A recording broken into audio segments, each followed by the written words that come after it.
ஸ்ரீவைகுண்டம் ரயில் நிலையத்திலிருந்து மீட்கப்பட்ட பயணிகள் அனைவரும் சிறப்பு ரயில் மூலம் சென்னை வரவழைக்கப்பட்ட நிலையில் அதில் முதியவர் ஒருவருக்கு திடீரென மாரடைப்பு ஏற்பட்டது அதிர்ச்சியை ஏற்படுத்தியது.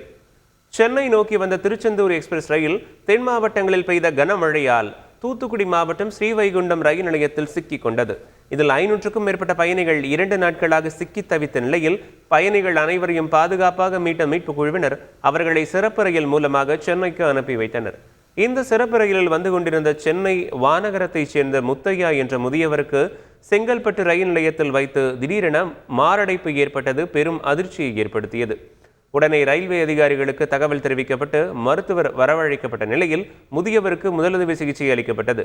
சில நிமிடங்களிலேயே உடல்நலம் தேறி முதியவர் புத்துணர்ச்சி பெற்ற நிலையில் அதே ரயிலில் சென்னை அனுப்பி வைக்கப்பட்டார்.